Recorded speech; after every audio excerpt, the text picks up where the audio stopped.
What's up guys, welcome back to my channel. So today we're going to be talking about food delivery on Uber Eats and DoorDash and some controversial tips that I have learned and I have heard along the way. These tips are probably geared towards new drivers, but if you are a vet and you just want to chime in with your opinion, please feel free to do that down below. So the first tip that I always say and hear is that you should know your market when you start. What are the best days? What are the best time of days? Every city and town has their own little hotspots and they do expand throughout the day when it does get busier. So what you should be doing is turning the apps on different days, different times of the days, lunch rush, dinner rush, and learning your market.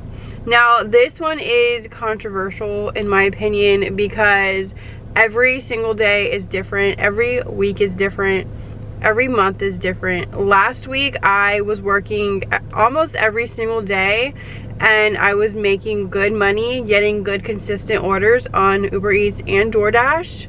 I even worked last Tuesday, which Tuesdays are the days I always take off because it's the slowest day. But I was able to make really good money. Now this week is the complete opposite. I am still working the lunch and the dinner on Uber Eats and DoorDash, but it is so slow. It just seems to be very slow no matter where I sit, no matter if I'm coming out lunch or dinner. Both of the apps are just really slow. Now normally it gets like this for me like around the 30th, 31st, the 1st and the 2nd of the month. That little area right there of the month when like rent's due and a lot of bills are due, I do notice a decline in the orders. But this week, like today it is the 22nd, which normally it's still really consistently busy and I'm consistently getting good orders, but that's just not the case today.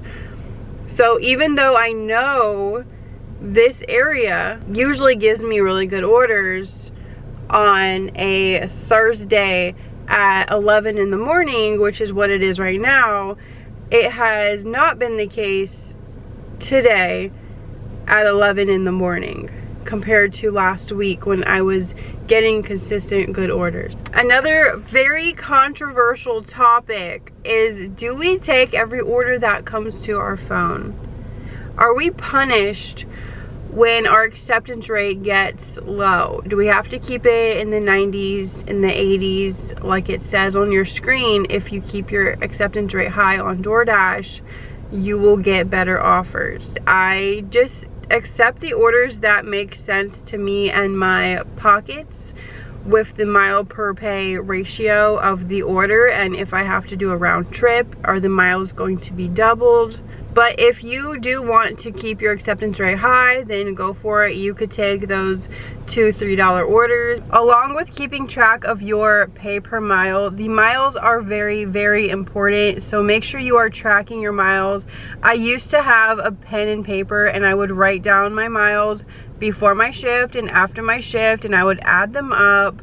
That's just how I used to do it until they started coming out with apps that actually tracked us while we're driving. I have been using an app called Solo for about 2.5 years now, and I actually partnered with them for this video to give you a 7-day free trial so that you could test out the app. And if you do decide to use the app and subscribe to it, you'll get a $10 bonus by using my link down below. All you have to do when you start your dash or start your shift on whatever app you're using is go into Solo and you could toggle on and it'll start tracking all of your miles, and then at the end of your shift you could toggle it off. It will be able to calculate your earnings by app and tell you which ones you're making the most money on, daily or weekly. Solo keeps track of your taxes as you go, so throughout the year you're going to get a running number of the tax amounts, and you could also keep track of all of your deductions, like if you buy a phone holder, phone charger, a hot bag, whatever you buy for delivering, these are tax write-offs, and you could enter them right into the Solo app so they could keep track of it for you, so that you could see it update in real time. I think that's the coolest feature Solo has. So like I said, Solo's linked down below, and you could get a 7-day free trial. And if you decide to continue using it and subscribe to Solo, they'll give you a $10 bonus for using my link. And when you're making money on these apps, you don't want to just focus on the total money. You want to break down the hourly rate, the mileage, and the cost per delivery. So if you made $100 in 6 hours, but you drove 100 miles, that is not sustainable, and a lot of your profits are going to go back into your gas tank. Do you message the customer when you are on the way or when you have delivered the food? Now, if you are delivering an order and it's a leave at door, it will pop up to take a picture, and then it will have a section at the bottom that you could put a message. I usually just put like TY for thank you, just something really quick as I'm walking back to my car. Do you message the customer when you are at the restaurant, whether you're waiting? Say the restaurant tells you it's going to be a 10-minute wait.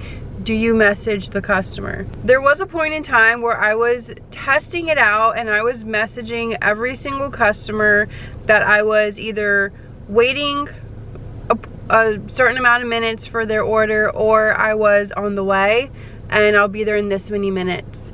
And I was just testing it out to see if I seen a difference in like ratings or increased tips. But for me personally, I did not notice a difference, and most of the customers didn't even reply to my messages, so I stopped doing it. Now sometimes I would get a reply saying like, okay, thank you, or like something short, but I never seen like a big difference in whether I should continue sending all these messages or just don't send any messages at all, unless I do get a leave at door and I do have to type something in. So I guess this is controversial because some drivers think that we shouldn't be bothering the customers because the app tells the customers that we're waiting, or we're on the way, or we're 2 minutes away from their house. The app is already notifying the customers of these updates, so us doing it is probably just like might be annoying to the customer. So let us know below what your thoughts are on these topics that I talked about today, and do you think they're controversial? Because every time I talk about any of these subjects, I see people arguing about it both ways in the comments section. So let me know what you think, and yeah, that's going to be it for today's video. Thank you so much for watching, and I will see you guys in my next one. Bye. But if you are a vet, like vet, it is just seems, it just ain't nobody else taking them. So like I said, you want to break, you want to, and when you're, I see it, but,